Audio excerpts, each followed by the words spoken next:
Hola amigos, hoy quiero hablarles de lo que está pasando con la economía colombiana. Esta es una pregunta que muchos se hacen frente a los recientes datos que muestran un deterioro alarmante de la actividad productiva, la inversión y el consumo.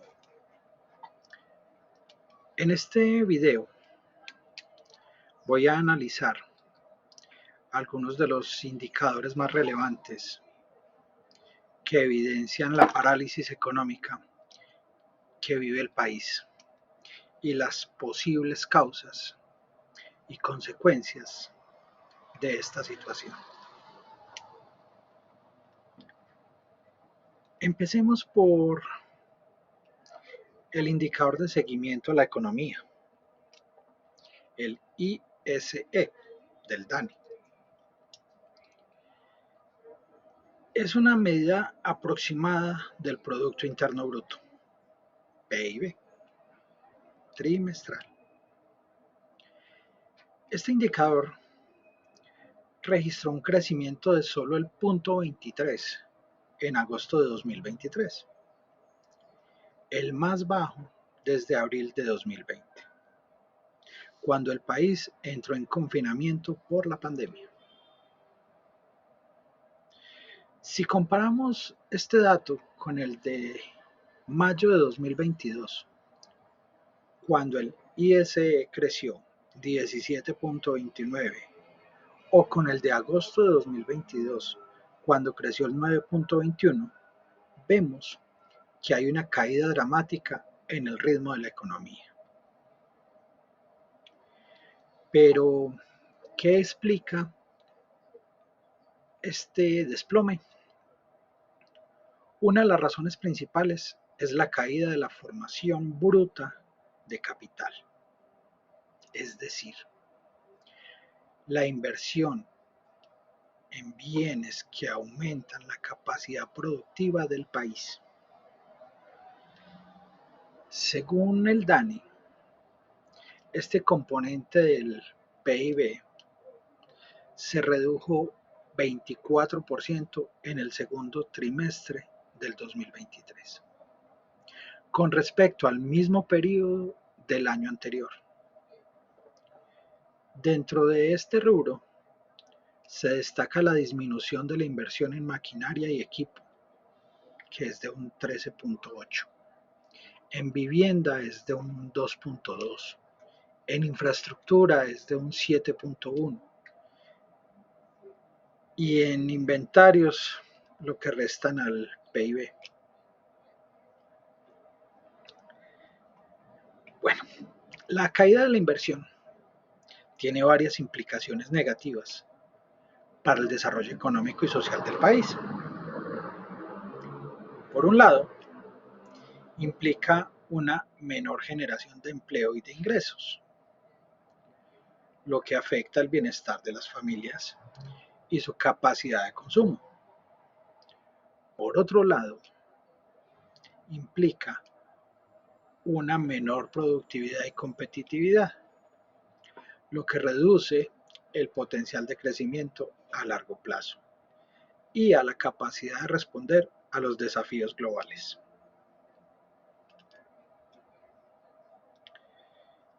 Pero, ¿por qué se está frenando la inversión? Hay varios factores que influyen en esta decisión, pero uno de los más importantes es el clima de confianza y seguridad jurídica que ofrece el país a los inversionistas. Lamentablemente, este clima se ha deteriorado significativamente en los últimos meses, debido a las protestas sociales, la violencia, la inestabilidad política y las propuestas populistas que amenazan con estatizar sectores estratégicos de la economía. Algunos ejemplos ilustran esta situación. Hace, hace unos meses, un artículo del periódico El País de España se tituló "La inversión extranjera pierde la calma en Colombia". Señalaba que el país había perdido atractivo para los capitales foráneos por la incertidumbre generada por el paro nacional y las reformas tributarias y pensionales. Asimismo, mencionaba que empresas habían suspendido sus proyectos, como el caso del proyecto eólico en La Guajira o el proyecto solar en Girardot. Otro caso fue el de Canacol, que suspendió el proyecto de gasoducto y suministro de EPM. Pues cifras no voy a dar, pero ese de Canacol vale, creo que estaba por alrededor de los 5.2 billones. Estos hechos se reflejan en las cifras de inversión extranjera directa, que son llamadas IED, y de la inversión extranjera de portafolio, IEP. Según el Banco de la República, la IED acumulada entre enero y septiembre de 2023 fue de 4.532 millones de dólares, una cifra inferior a la del mismo periodo del año anterior, que fue de 5.055 millones de dólares. Y esta está muy lejana a la meta del gobierno para todo el año, que es de 11.500 millones de dólares.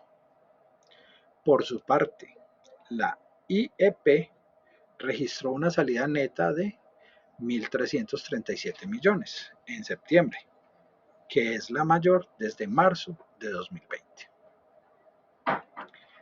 La falta de confianza también se percibe en el sector privado nacional.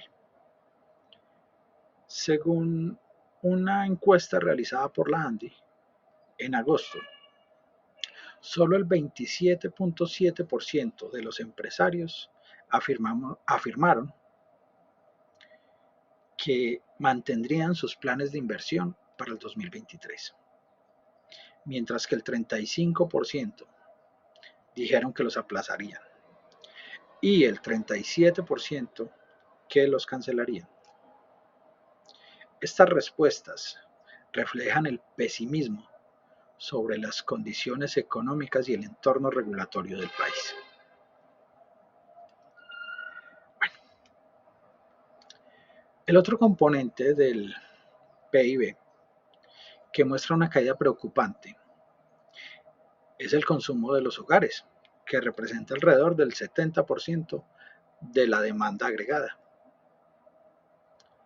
Según el DANE, este indicador pasó de crecer 15.7 en junio de 2022 a crecer 0.9% en junio de 2023.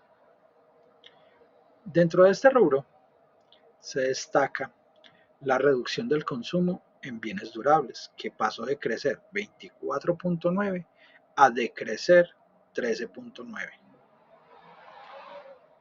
El consumo de las familias depende de varios factores, como el ingreso disponible, el acceso al crédito, la inflación, las expectativas y la confianza.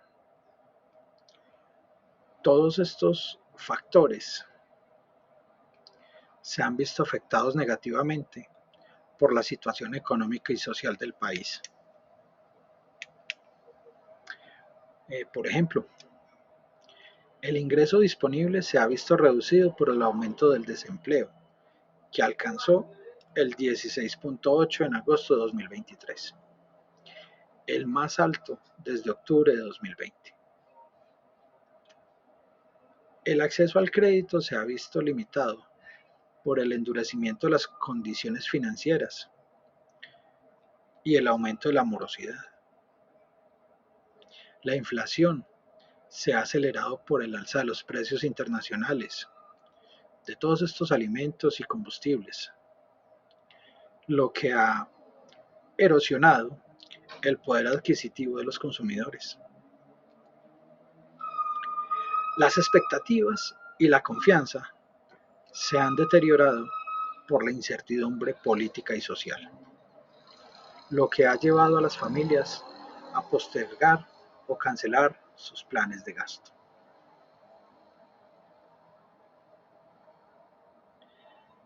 La caída del consumo tiene efectos negativos sobre la producción y el empleo de los sectores que proveen bienes y servicios a las familias. Según el DANE, algunos de los sectores registraron contracciones en el segundo trimestre. Estoy hablando del segundo trimestre de 2022. ¿Y cuáles fueron? La construcción en un 5.8 negativo, la manufactura en un 4% negativo, el comercio en un 5.2 negativo y los servicios personales en un 3.4 negativo. Estos sectores son intensivos en mano de obra y generan una gran parte del empleo formal e informal del país. Bueno, pues después de darles todos estos datos que andaban locos en mi cabeza, la conclusión es que la economía colombiana se está deteniendo progresivamente como resultado de la caída de la inversión y el consumo. Esta situación es grave y requiere medidas urgentes para recuperar la confianza y la estabilidad. De lo contrario, el país corre el riesgo de entrar en una recesión prolongada y profunda, con consecuencias sociales y políticas impredecibles. Estos datos son reales. No es que yo quiera decirle al gobierno que está haciendo las cosas mal. Cualquier gobernante que tuviéramos en Colombia con estas estadísticas, con estos datos, debe cambiar su política o nos lleva al país a una ruina. Muchas gracias.